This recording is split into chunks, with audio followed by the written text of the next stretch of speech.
প্রথমেই জানিয়ে দিব, শেষ মুহূর্তে পরিস্থিতি পাল্টে দিল ডক্টর ইউনূস। নির্বাচনের আগে ফাঁদে পড়ল বিএনপি জামায়াত। কার ফাঁদে আটকে যাচ্ছে পরবর্তী সরকার? ভেতরের ভয়ঙ্কর হিসাব। এরপর থাকছে আওয়ামী পুলিশের নির্বাচন বানচালের গোপন চক্রান্ত ফাঁস। হাদির লাশ নিয়ে কটাক্ষকারী ভাইরাল পুলিশ গ্রেফতার। এবং সবশেষে দেখবেন, জামায়াত আমিরের অ্যাকাউন্ট হ্যাকের ঘটনায় বঙ্গভবনের সহকারী প্রোগ্রামার মোহাম্মদ সারোয়ারে আলমের জবানবন্দিতে ফেঁসে গেল রাষ্ট্রপতি ও তারেক রহমান। চাঞ্চল্যকর তথ্য ফাঁস। এতক্ষণ শুনছিলেন সংবাদ শিরোনাম, এখন থাকছে বিস্তারিত। নির্বাচনের ঠিক আগ মুহূর্তে আপাতদৃষ্টিতে দেশের রাজনৈতিক আকাশ শান্ত, সবকিছু স্বাভাবিক বলেই মনে হচ্ছে। কিন্তু এই স্বাভাবিকতার আড়ালে তলে তলে ঘটছে এক অকল্পনীয় ঘটনা। ডক্টর ইউনূস এমন এক পরিস্থিতির জাল বুনছেন, যা বাংলাদেশের ইতিহাসে তো বটেই, বিশ্ব রাজনীতিতেও এক বিরল দৃষ্টান্ত হয়ে থাকবে। অনেকেই ভাবছেন, দায়সারা একটি নির্বাচন দিয়ে ডক্টর ইউনূস ক্ষমতা ছেড়ে শান্তিতে অবসরে চলে যাবেন। নোবেলজয়ী এই মানুষটি কেবল লেকচার দিয়েই দিন কাটাবেন। কিন্তু তারা সম্ভবত পরিস্থিতির গভীরতা এক বিন্দুও আঁচ করতে পারছেন না। পর্দার আড়ালে ইতোমধ্যেই তৈরি হয়ে গেছে এক বিশাল খেলার ছক। এই ছক এতটাই নিখুঁত ও কঠোর যে ভবিষ্যতে যেই সরকারি ক্ষমতায় আসুক, সে বিএনপি হোক কিংবা জামায়াত, তাদের প্রতিটি পদক্ষেপ নিতে হবে ডক্টর ইউনূস তৈরি করে দেওয়া নির্দিষ্ট সীমানার মধ্যেই। কেউ একে ফাঁদ বলছেন, কেউ বলছেন শিকল, আবার কেউ বলছেন ২৪-এর গণ অভ্যুত্থানের চেতনাকে রক্ষার এক অভিনব রক্ষা কবচ। শব্দ যাই হোক, বাস্তবতা একটাই। আগামী দিনের সরকারের হাত পা এখন থেকেই এক অদৃশ্য সুতান বেঁধে ফেলেছেন এই বিশ্ববরেণ্য ব্যক্তিত্ব। আজ আমরা সেই অদৃশ্য সুতোর জট খুলে দেখব এবং বিশ্লেষণ করব ডক্টর ইউনূসের সেই মাস্টার প্ল্যান, যা দেখে রীতিমতো হতভাগ দেশের বড় বড় রাজনৈতিক দলগুলো। এই আলোচনার গভীরে যাওয়ার আগে একটি বিষয় পরিষ্কারভাবে বোঝা জরুরি। ডক্টর ইউনূসকে যারা কেবল একজন সহজ সরল অর্থনীতিবিদ ভেবেছিলেন, তারা এখন বড় ধাক্কা খাচ্ছেন। তিনি নিজেকে এমন এক কঠিন বাস্তবতা হিসেবে প্রতিষ্ঠা করেছেন, যার তৈরি কাঠামোর বাইরে যাওয়ার ক্ষমতা এখন আর কারো নেই। এটি কোনো ব্যক্তিগত ক্ষমতার লড়াই নয়, বরং এটি একটি বিশাল রাষ্ট্র সংস্কারের নীলনকশা। আপনি যদি মনে করেন শেখ হাসিনার মতো ফ্যাসিজম আবার ফিরে আসবে কিংবা ক্ষমতার দাপটে যা ইচ্ছা তাই করা যাবে, তাহলে সেই স্বপ্ন শুরুতেই ধূলিসাৎ হয়ে যাবে।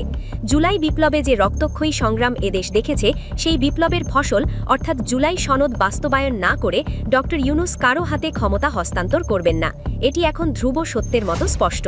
এই গ্যারান্টি তিনি শুধু কথাই দেননি, বরং রাষ্ট্রীয় কাঠামোর রন্ধ্রে রন্ধ্রে এমন পরিবর্তন এনেছেন, যা চাইলেও পরবর্তী সরকার উপড়ে ফেলতে পারবে না। এর সবচেয়ে বড় প্রমাণ দেশের বৈদেশিক নীতিতে আসা বড় পরিবর্তন। ভারতের সঙ্গে পুরনো কায়দায় মাখামাখি করে ক্ষমতা টিকিয়ে রাখার দিন এখন শেষ। যারা ভাবছেন ক্ষমতায় গিয়ে নিজের খেয়াল খুশি মতো দেশ চালাবেন, তারা আসলে এক বড় বিভ্রান্তির মধ্যে আছেন। সবচেয়ে বড় চমক অপেক্ষা করছে ৯ই ফেব্রুয়ারি। নির্বাচনের মাত্র কয়েকদিন আগে যুক্তরাষ্ট্রের সঙ্গে বাংলাদেশ একটি বিশেষ বাণিজ্য চুক্তি স্বাক্ষর করতে যাচ্ছে। বিশ্বের ইতিহাসে নির্বাচনের ঠিক আগ মুহূর্তে এমন গুরুত্বপূর্ণ আন্তর্জাতিক চুক্তির নজির খুবই বিরল। এর অর্থ অত্যন্ত গভীর। ডক্টর ইউনূস নিশ্চিত করেছেন, বাংলাদেশের অর্থনৈতিক ও কৌশলগত ভবিষ্যৎ যেন কোনো নির্দিষ্ট রাজনৈতিক দলের ইচ্ছার উপর নির্ভরশীল না থাকে।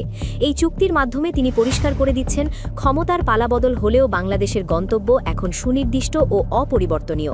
যুক্তরাষ্ট্রের সঙ্গে এই বাণিজ্য চুক্তি শুধু ব্যবসার বিষয় নয়, এটি একটি শক্তিশালী রাজনৈতিক বার্তা। এই বার্তার মাধ্যমে তিনি প্রতিবেশী দেশগুলোকে, বিশেষ করে ভারতকে বুঝিয়ে দিয়েছেন, বাংলাদেশ এখন আর কারো করুণার উপর নির্ভরশীল নয়। দেশের পররাষ্ট্রনীতি এখন আত্মমর্যাদা ও জাতীয় স্বার্থের ভিত্তিতেই পরিচালিত হবে। যারা ভেবেছিলেন নির্বাচনের পর পুরনো দাদাগিরি ফিরে আসবে, তারা এখন ডক্টর ইউনূসের এই দূরদর্শী চাল দেখে পুরোপুরি কুখ্যাত। ডক্টর ইউনূস শুধু আন্তর্জাতিক অঙ্গনেই নয়, দেশের ভেতরেও শক্ত অবস্থান তৈরি করেছেন। বিএনপি বা অন্যান্য দল যারা ভেবেছিল ক্ষমতায় গিয়ে বন্দরে দখল নেবে কিংবা পুরনো স্টাইলে চাঁদাবাজি শুরু করবে, তাদের জন্য এটি একটি স্পষ্ট সতর্কবার্তা। শর্ত এতটাই পরিষ্কার যে নির্বাচনের একদিন আগেও কঠোর সিদ্ধান্ত নিতে তারা দ্বিধা করবে না। নৌ পরিবহন উপদেষ্টা ব্রিগেডিয়ার জেনারেল ডক্টর সাফত হোসেন যেভাবে জরুরি সভা ডেকে সমস্যার সমাধান করেছেন, তাতেই বোঝা যায় তারা শুধু ক্ষমতা ছেড়ে দেওয়ার অপেক্ষায় নেই, বরং একটি স্বচ্ছ ও পরিষ্কার ব্যবস্থা নিশ্চিত করেই যেতে চান। সাংবিধানিক কৌশলের ক্ষেত্রেও ডক্টর ইউনূস নিয়েছেন এক নজিরবিহীন পদক্ষেপ। প্রচলিত সংবিধানের ফাঁকফোকর অতীতে স্বৈরশাসকরা যেভাবে ব্যবহার করেছে, এবার সেই পথ পুরোপুরি বন্ধ করার উদ্যোগ নেওয়া হয়েছে। সাধারণত নবনির্বাচিত এমপিদের শপথ পড়ান স্পিকার বা ডেপুটি স্পিকার, কিন্তু সেই পদ শূন্য থাকায় সিদ্ধান্ত হয়েছে ত্রয়োদশ জাতীয় সংসদ নির্বাচনে বিজয়ীদের শপথ পড়াবেন প্রধান নির্বাচন কমিশনার বা সিইসি। দেখতে সাধারণ মনে হলেও এর পেছনে রয়েছে এক বিশাল আইনি চাল। এই শপথ প্রক্রিয়ার মাধ্যমেই অন্তর্বর্তী সরকারের যাবতীয় কর্মকাণ্ডের বৈধতা নিশ্চিত করা হবে। আপনি যদি এমপি হিসেবে শপথ নিতে চান তবে ডক্টর ইউনূসের সরকারের তৈরি করা আইনি কাঠামোর ভেতরেই আপনাকে আসতে হবে, নচেত আপনার সংসদ সদস্য পদই অবৈধ হয়ে যাবে। এভাবেই ১৯৭২ সালের সংবিধানের দোহাই দিয়ে যারা এই সরকারকে প্রশ্নবিদ্ধ করতে চেয়েছিল তাদের মুখ স্থায়ীভাবে বন্ধ করার ব্যবস্থা করা হয়েছে। এটি শুধু আইনের খেলা নয়, এটি রাজনৈতিক অস্তিত্বের প্রশ্ন। এখানেই প্রশ্ন আসে, বিএনপি কেন এত অসহায়?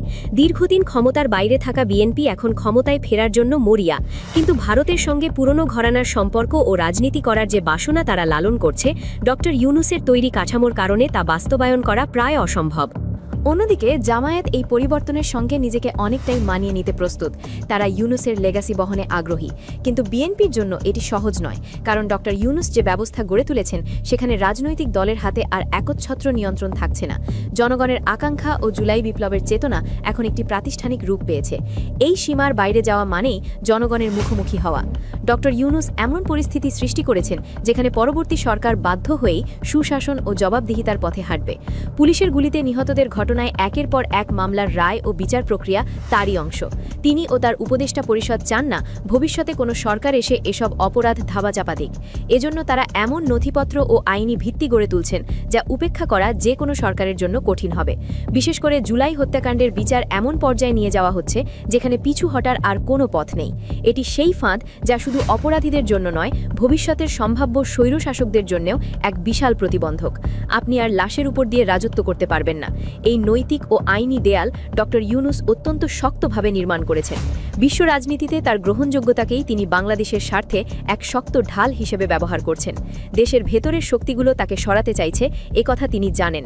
তাই আন্তর্জাতিক সম্প্রদায়ের সঙ্গে এমন বন্ধন তৈরি করছেন যা ছিন্ন করা কোনো সাধারণ রাজনৈতিক দলের পক্ষে সম্ভব নয়। সবশেষে বলা যায়, ডক্টর মোহাম্মদ ইউনূস কেবল একজন অন্তর্বর্তীকালীন প্রধান উপদেষ্টা নন, তিনি আধুনিক বাংলাদেশের এক নতুন স্থপতি হিসেবে আত্মপ্রকাশ করেছেন।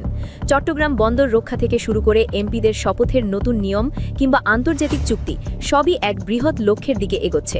সেই লক্ষ্য হলো এমন একটি বাংলাদেশ গড়া যেখানে আর কেউ এক নায়ক হতে পারবে না। আপনি একে ইউনূসের ফাঁদ বলুন কিংবা জাতির মুক্তির সনদ, একটি বিষয় নিশ্চিত, পরবর্তী সরকার চাইলেই এই শৃঙ্খল ভাঙতে পারবে না।